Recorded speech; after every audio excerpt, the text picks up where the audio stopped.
Hare Krishna, Krishna Krishna, Hare Hare, Hare Rama, Rama Rama, Hare Hare.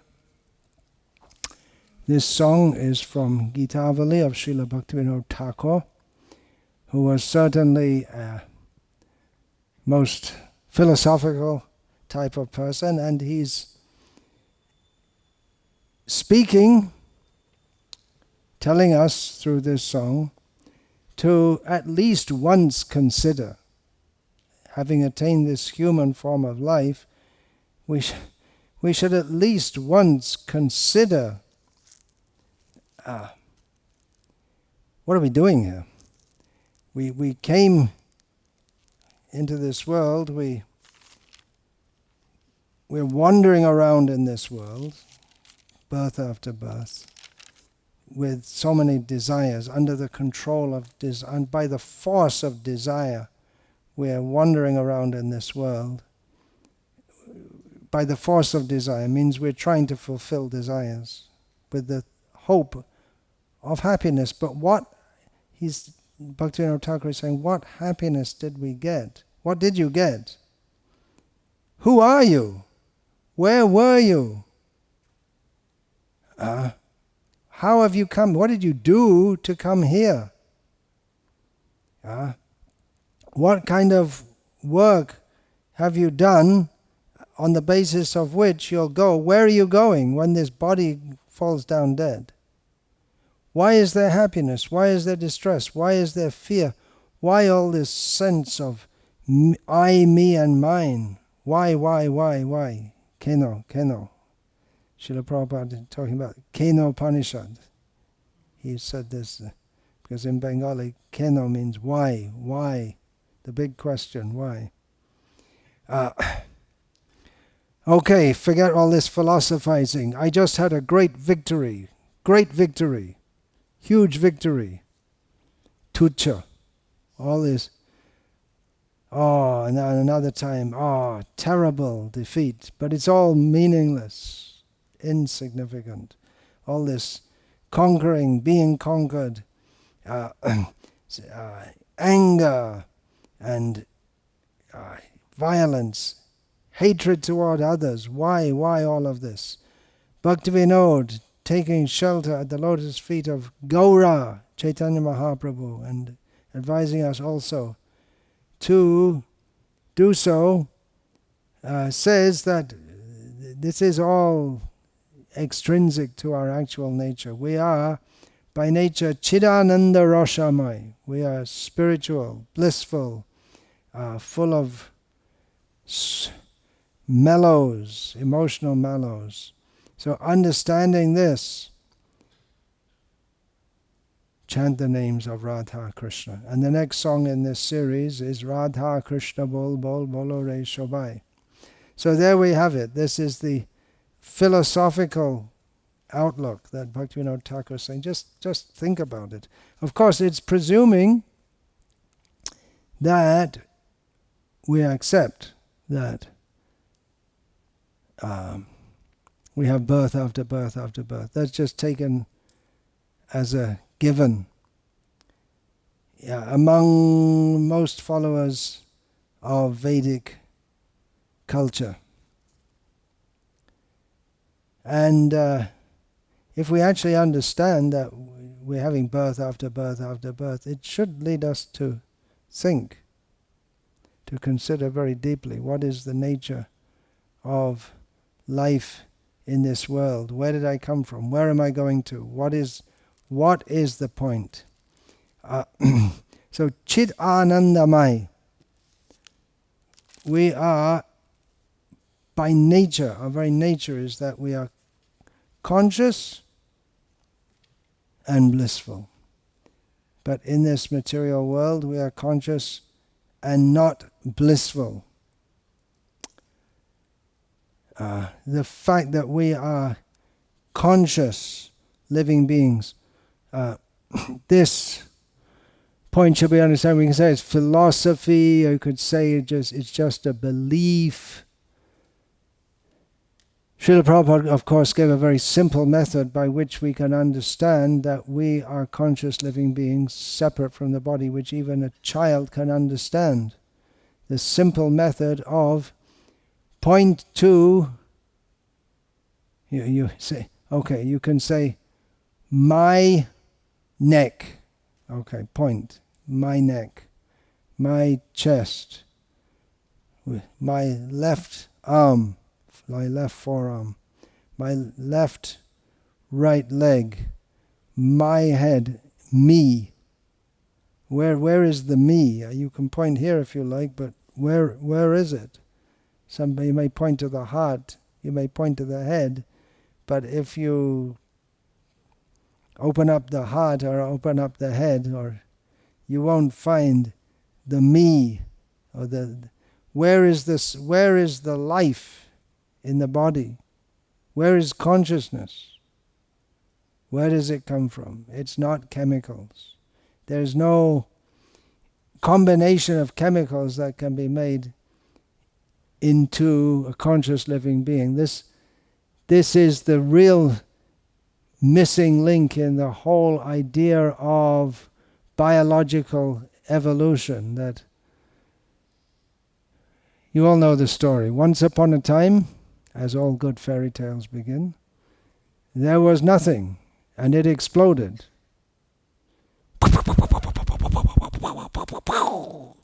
Fireworks. Then it all settled down and it bubbled around for some time, and all the chemicals were bubbling around and getting zapped by electric shocks from nowhere or out of nothing, or somehow or other electric shocks were zapping it somehow or other. It's very scientific, you see. And then it formed some individual cells which formed into more complex creatures. And then we got biological evolution, which was powered by the motivation of the survival of the fittest. But why and under what conditions did a group of chemicals desire to survive and promulgate?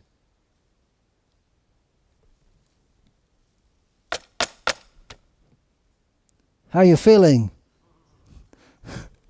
It's silly, isn't it? This is just matter, if we'll believe that. Actually, it's mostly nothing, right? If we go down to the atomic level, it's mostly nothing. A lot of nothing and some things in there. So why should a group of chemicals desire to preserve themselves and to promulgate their species? Why? Where does that come from? Out of chemicals alone, where does that come from? So it's very, you can say it's not scientifically proven, but it does make a lot of sense that we are spiritual beings with inherently different qualities to that which is in matter, because matter doesn't have desire. Krishna has explained, I just read the verse this morning, Avinashi tu tadviti yena sarvamidang tatam vinasham avyayasyasya nakaschit kartamarhati. That which pervades the entire body, you should know to be indestructible. No one is able to destroy that imperishable soul. Elsewhere in the Gita, Krishna says that the soul within the body pervades consciousness throughout it, as the sun pervades light and heat throughout the universe. Now, what is the nature of that soul that is described in the purport? Srila Prabhupada quotes from Shvetashvatara Upanishad, Balagra Shata Bhagasya Shatada Kalpitasya Cha Bhago Jiva Savigyeya Sachanantaya Kalpate.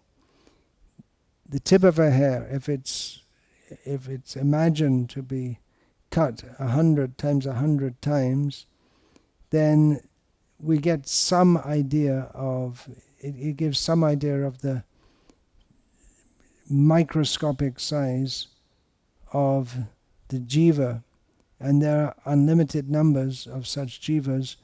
In more detail, Kesha agra shatabhagasya shatangsa sadrishatmika jiva sukshma swarupo yang sankhya tito hichit karnaha. So the same idea of dividing again and again that which is invisible, inscrutable by nature, the jiva. The word used here is jiva.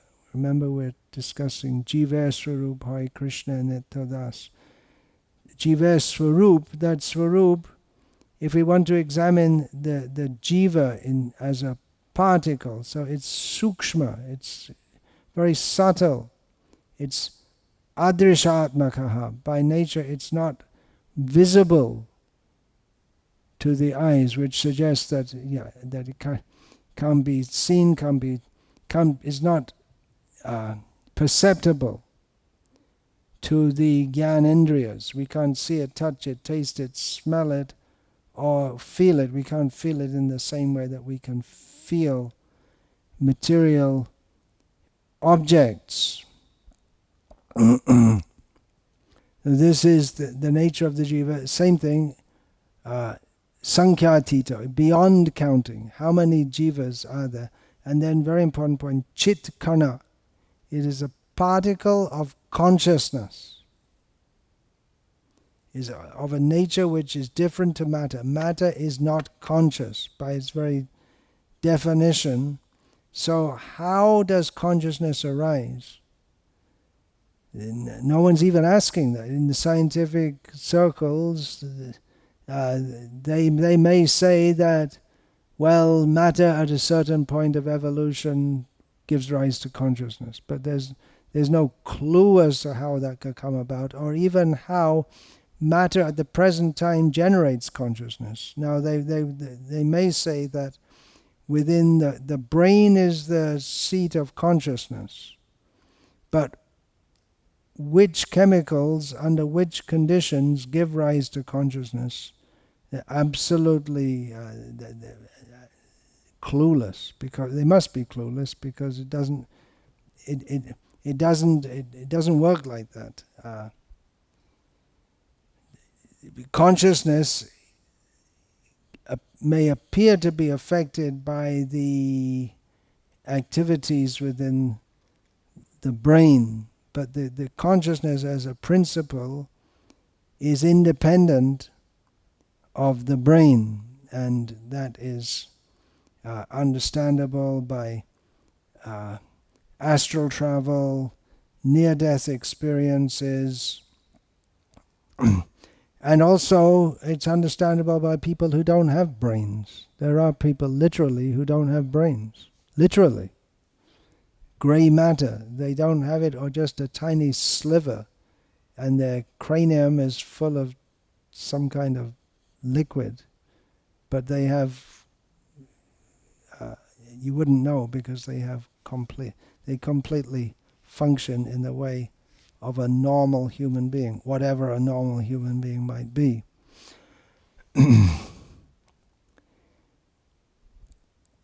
This very small, in this purport, Srila Prabhupada writes, this very small spiritual spark is the basic principle of the material body, and the influence of such a spiritual spark is the basic principle of the influence of such a spiritual spark is spread all over the body as the influence of the active principle of some medicine spreads throughout the body. This current of the spirit soul is felt all over the body as consciousness, and that is the proof of the presence of the soul.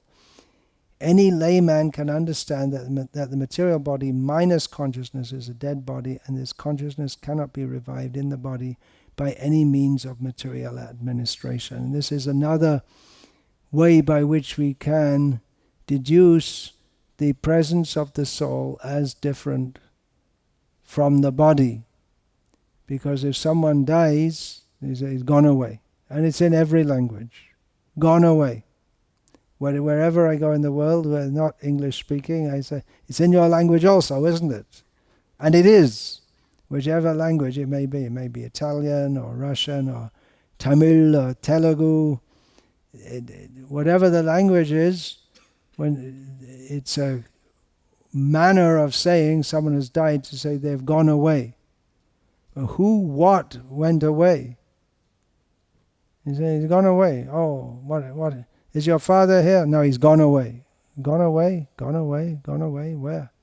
His body is right there. No, he's gone away.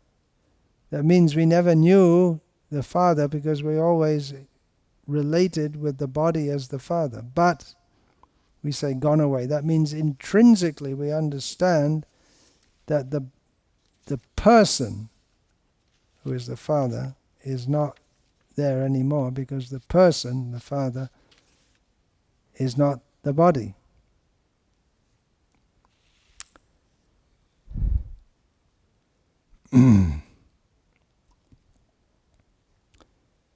Even this was proposed in philosophy and science at some point. That was 19th century, early 20th century, call it vitalism. There's something vital which is different from the body.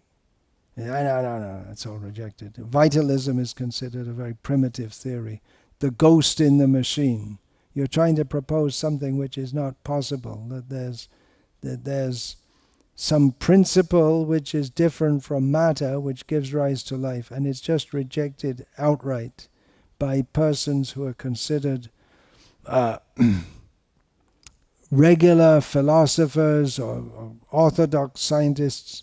To be an orthodox scientist, to get your tenure in the university, you cannot propose such things. It's only if you are completely materialistic in the sense of philosophic materialism, or if you're physicalism, nowadays called physicalism, unless you buy into the supposed understanding that there's nothing but matter, then you're not allowed to be a philosopher or a scientist. But Chaitanya Mahaprabhu begins, Jiva Sarup Hoy Krishna Nityadas, that which is rejected even as a point of discussion in so-called science and philosophy is accepted by Chaitanya Mahaprabhu as the principle of understanding. First of all, understand this. We are a jiva. There's not that much discussion in Chaitanya Mahaprabhu's philosophy of the nature of the jiva. That's already given in Bhagavad Gita. That we are jiva, we are living being. We are not dead matter. That's the first thing to understand. Who am I? What would the answer be? Grama Babahare Loke Amai Kahi Pandit. People say I'm a Pandit. Oh, that Sanatana Goswami, yeah, very learned. This Sakar Malik is very prominent position in the government. These are all mundane designations which we pick up as we go through the course of one life. I am this body, I am American, I am of Jewish ancestry, I am young, fit and healthy, I am a resident of the state of Georgia, which is part of the United States of America. These are all mundane designations. God bless America. What is America? America is a concept that we have imposed on a particular piece of land and divided it up into 50 what states? 50, how many states? 50 states, of which One is Georgia, and we put a line on a map and say this is Georgia. So these are all designations which we have imposed on some land, and then we call ourselves Americans, and it's got nothing intrinsically to do with the land or ourselves. And then I say, I am an American. Having made this concept, America, which we identify with, and then say, I'm an American. These are foreigners. Keep those foreigners out. But it's all simply designations, mundane designations, which change. The land America won't be here forever. Even the land which we call America won't be here forever. The designation, the United States of America, may not remain United States. They may break up. Georgia, I could be booked for, what's that called? There's a word which I don't remember just now. Sedition. Redition? Sedition, yeah, but there's another word which... No, when you undermine the... Treason, no, it's another word, but it doesn't matter that much anyway. When you undermine the order, insubordination, no, I'm not looking for that word. Sovereign, no, go against the... Anyway, it's another word which I just don't remember, and none of you are remembering it either, but it doesn't matter that much for the course of our discussion here. Sedition. Then when you want to break up the United States, there is no longer the United States. But anyway, all this, it's the nationalism, God bless America, I love America. It's got nothing to do with the jiva. The jiva by nature has nothing to do with any of this. Who should win the war in Ukraine? Who's supporting Russia? Who's supporting Ukraine? It's all phantasmagoria. It's got nothing to do. It's nothing to do with the nature of the jiva. Neither the jivas who identify as Ukrainian nor those who identify as Russian or those who identify, let's support Ukraine or let's support Russia. It's all part of the phantasmagoria by which we identify with this world. It's nothing to do with the nature of the jiva, whose swarup, whose actual form is different from that which we presently identify with.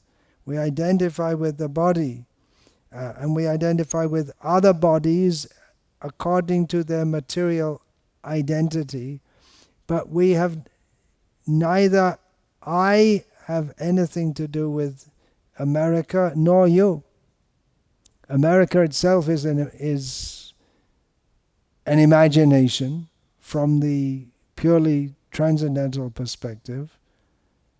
The land is there. Yeah, it's there. We're not saying it's not there. But the calling it the United States of America and identifying with it, this is the kind of illusion which binds us to this material world. Therefore, sarvopadi vinirmuktam. In the very beginning, if we're going to be transcendental to all of this, we have to understand that everything that goes on in this world, it's upadis, or designations, the world of names. We live in the world and we give names to different concepts and phenomena, and then we identify with them.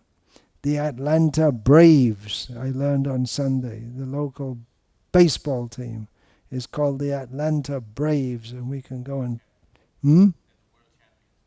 They're the world champions, which means in America, because no one plays baseball anywhere else, do they? And then there's the Dallas Braves. Is it? No, wait a minute, Dallas Cowboys. Dallas Cowboys. I learned that from listening to a talk by Tamal Krishna Goswami. So it's authorized.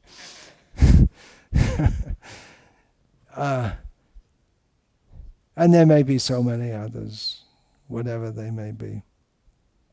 But we're not content simply with identifying with one set of designation, but we want to identify very strongly with it. So if you're from Atlanta, then you should cheer on the Atlanta Braves, and if you're from Dallas, then you should cheer on the Dallas Cowboys. And we like to supposedly reify or make stronger our material identification by adding on more and more layers of illusion. But we can break through all of that by understanding, I am not this body.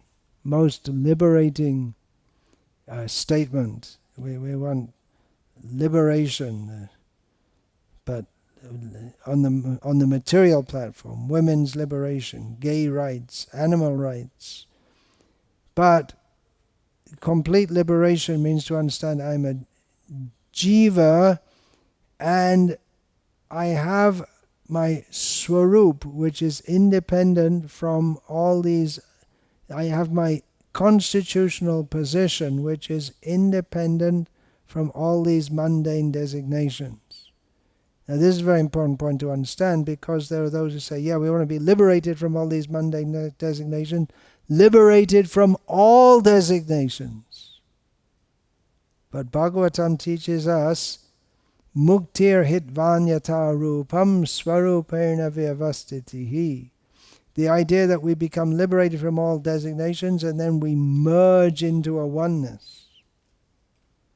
But Bhagavatam says, no, giving up all these false designations, false forms, we attain our actual position. So we have our own liberated position. And it's not that every jiva just becomes the same. Swarup means we have personal form. That means with designations. But these are designations which are not false designations. We have ego, but in the liberated state we have ego, but it's not false ego. And we have form, but it's not false form. So this to be understood by the term jiva swarup. Swarup. We have a real form. We have our real activities. And for those who think that we should be free of all designations and then merge into a oneness, that is also described in the Bhagavatam, that because we don't accept that our swarup, our real form, is as the eternal servant of Krishna, we're discussing here, Jiva Swarup Hoy Krishna Nitya Das, then due to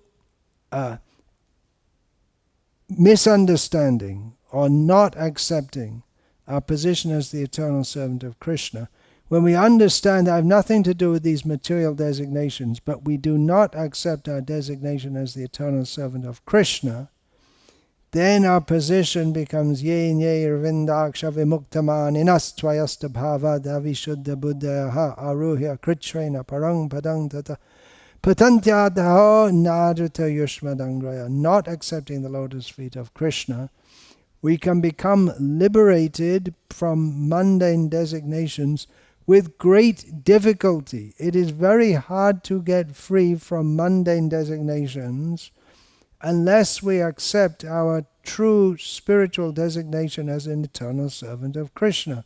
Because it is our nature as a jiva to be conscious, and consciousness means not simply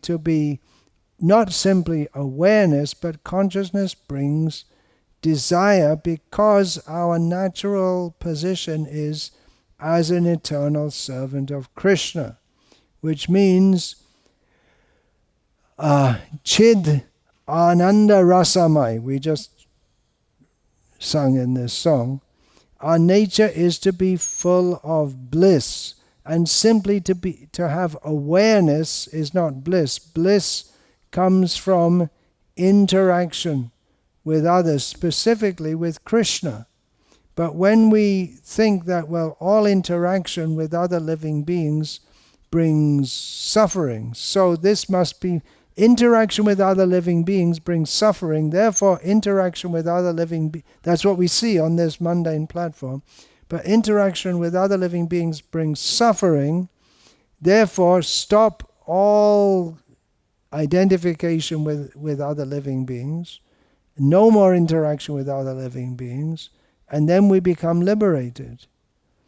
But that is only impersonal liberation, and that does not satisfy the jiva, because the jiva by nature is conscious, and consciousness means not just to see what is there, but consciousness is intrinsically linked with desire. Desire causes attachment, causes suffering. That's true on the material level.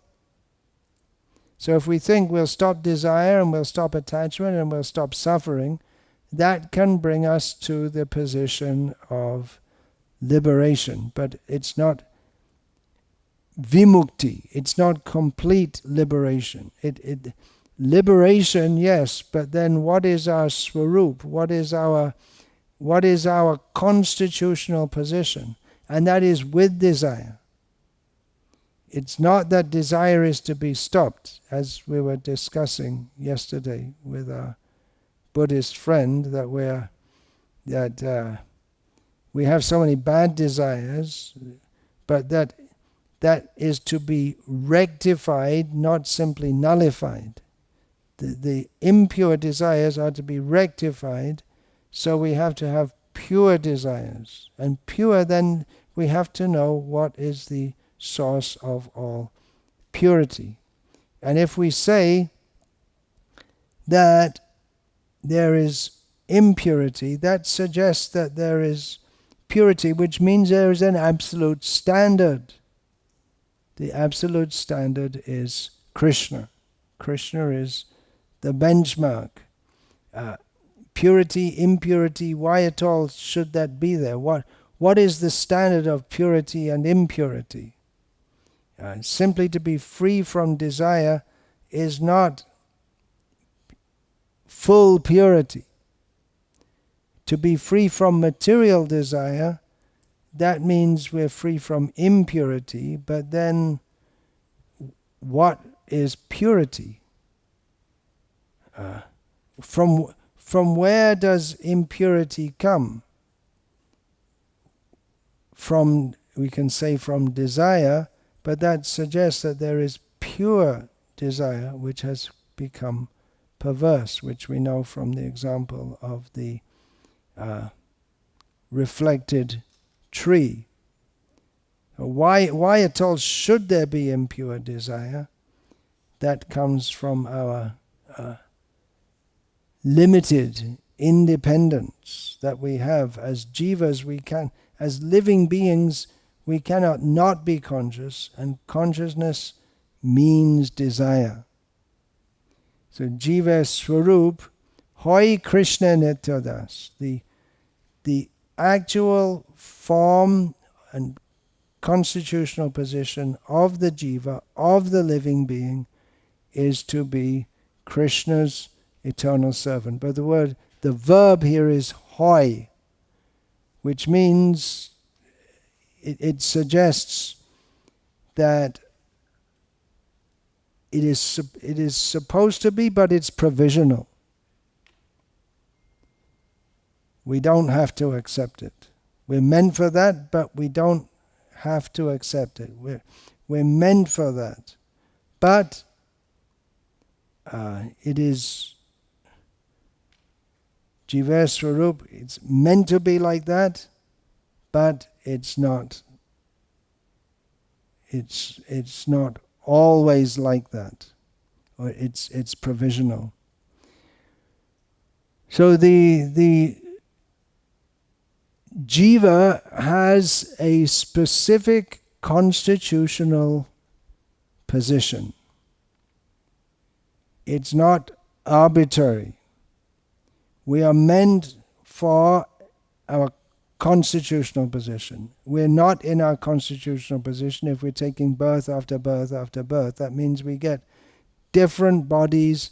With each body comes a different mentality. This is life in the material world, body after body after body after body.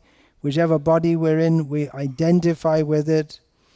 Specifically in the human life, it is the life which generates more and future bodies. Our future bodies are generated by the situation we are in our human life. This is why Bhaktivinoda Thakur is saying, at least once think about it. Just think.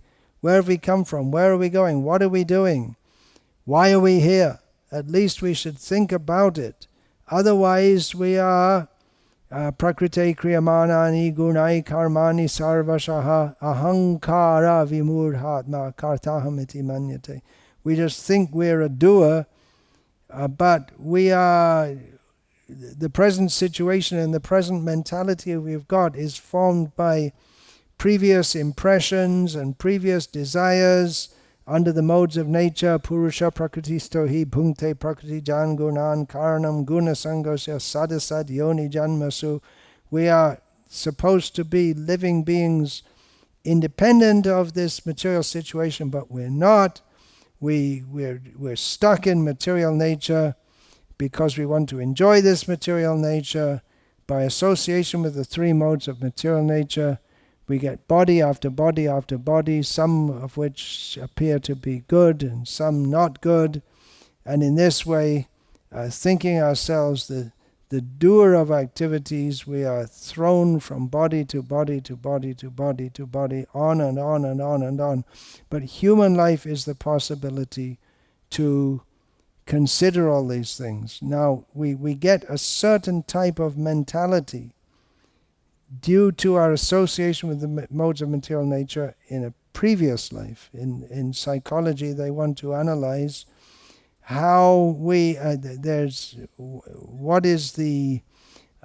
how is the personality formed. There are two considerations: nature and nurture. You're born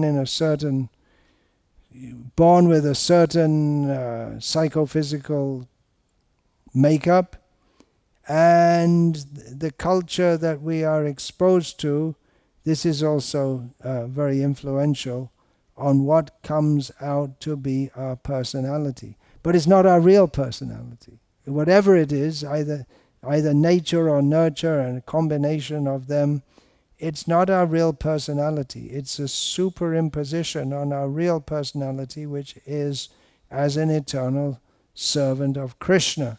But there is a possibility in this human life to come out of this illusory identification with the material world. And that is if we have the good fortune to even think about all these kind of things and get proper answers. Just like Sanatana Goswami was asking, Ke ame, kene amai jare ta patroy, iha nahi jani kemane hit hoy. Who am I? Why am I suffering? Within the three kinds of suffering. Why am I suffering? Why? I don't even know how to properly answer, how to properly question what is for my benefit. So he asked Chaitanya Mahaprabhu, when one has enough good sense to even think of these things and ask, then one can have a hope of getting proper answers. And if one is fortunate enough to come into the association of someone who knows all these things, as of course Chaitanya Mahaprabhu knows, then one can start to get proper answers. So the fact is that we are eternal jivas, going from body to body to body, but we're not meant for this. We we ask these questions, if we're fortunate enough we ask these questions, there's a sense of discontent. That sense of discontent is very good if it's channeled properly. The sense of discontent, if it's not channeled properly, then it leads us to try out all kinds of different things. I'm not content doing what I'm doing, and that discontent drives us to try out all kinds of different things to satisfy our senses. But when we come to some kind of understanding that simply trying to enjoy myself in this way is not satisfying me, there's got to be something beyond this, then we come to Atato Brahma Jignasa, inquiring into the nature of the Absolute Truth. Now this is somewhat different from being religious. We may be religious and believe in God and worship God, but never have any real philosophical inclination whatsoever. We believe in God and we go to church, or we may not believe in God and go to church. There are people like that also. They don't have any deep religious sense, or they may not believe in God, but it's in the community they live in, it's what you do, and to be an accepted part of the community, to be considered a good citizen or a good Catholic or a good whatever you may be, you go to church. They may not believe it, but they don't want to think about it too deeply. They just go along to get along. But philosophically, we can believe in God and not have much philosophical sense. And it's quite like most people in the world today who believe in God don't think about it too much. Although they are being prodded to more and more and more by atheistic propaganda. But a lot of what goes on when people start to think about it is that they want to justify it because they think, well, I'm a Muslim, so it must be the best religion, right? Or I'm a Christian, so it must be the best religion because I am a Christian. I was born into that. So it must be the best thing, and we don't want to go outside of that because we feel uncomfortable outside of it. So we seek justification of what we're doing, and we seek to put down others.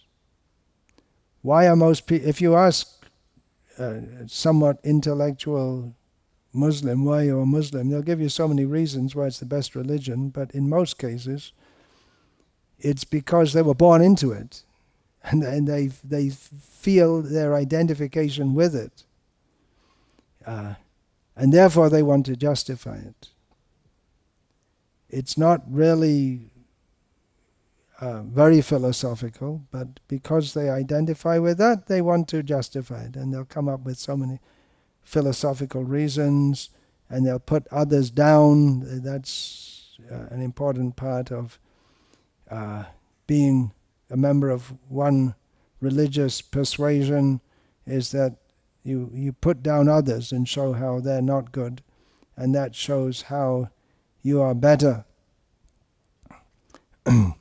But another approach altogether is to start off with, well, what is the Absolute Truth? And it's a long journey.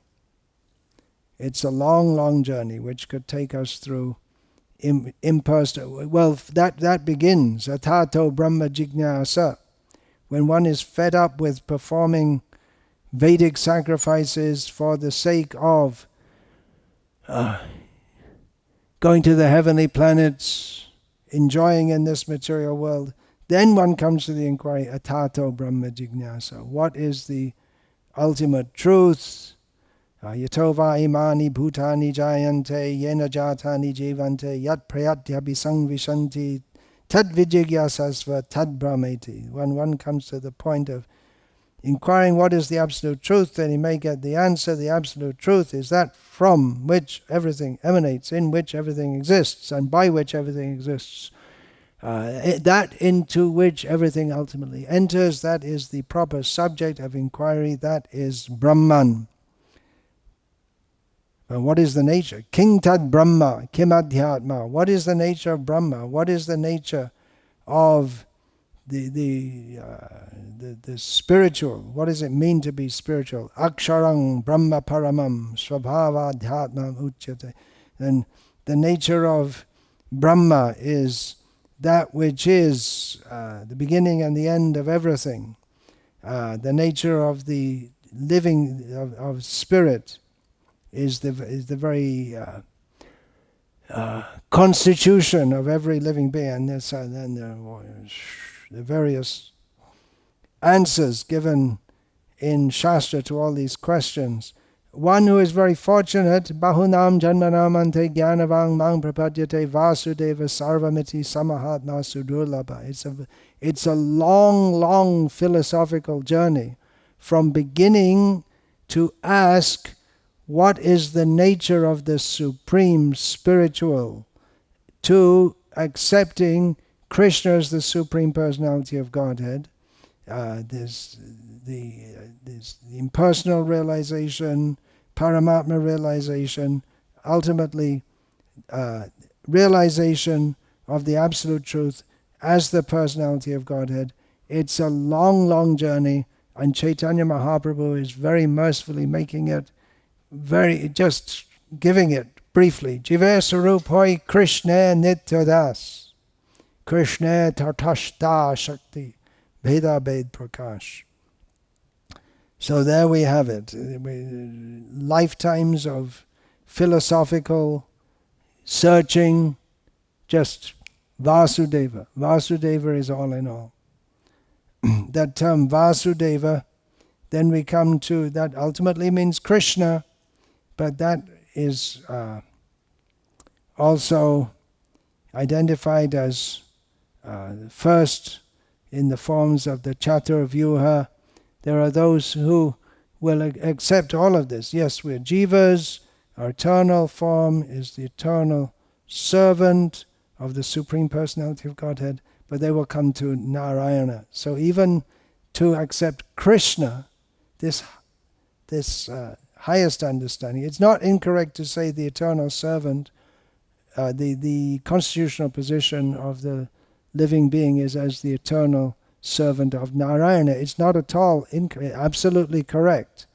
But to accept Krishna, specifically Krishna, as the Akila Rasamrita Murti, the specialty of accepting Krishna instead of Narayana. It's not even the language. It's a bit touchy because Narayana is non-different from Krishna, but there are differences because Krishna is the very form of all rasas. So when we say Jiva Sarup Hoi Krishna Nitya Das, we say, well, philosophy, yeah, but let's get up to the rasa tattva, but that's automatically there when we say Krishna. Automatically there. And Chaitanya Mahaprabhu will explain to Sanatana Goswami all these things, but we have to begin at the beginning. And I'm going to keep these sessions to 1 hour each at a time, and that's 1 hour. So Hare Krishna. That's it for now. And Krishna willing, we'll discuss this some more in the next session. How this Jiva Sarup Hoi Krishna Nitya Das is the portal into all the teachings of Chaitanya Mahaprabhu in his own words. Highest philosophy. Hare Krishna. Vancha kalpatarubhyascha kripa sindhubhya evacha patidanam pavanebhyo vaishnavebhyo namo namaha dante nithaya churnakang padayo nipatya kritva chakar kushatameta aham bravimi hey sadhava sakala eva vihaya durat Gauranga Chandra Charne Kurutanuraga. Parivadatu jano yatha tatha va nanumakaro nabhayang vicharyama hari rasamadi ramadati mata bhuvi vilutama nartama nirvisha. Hare Krishna, Krishna Krishna, Hare Hare, Hare Rama, Rama Rama, Hare Hare.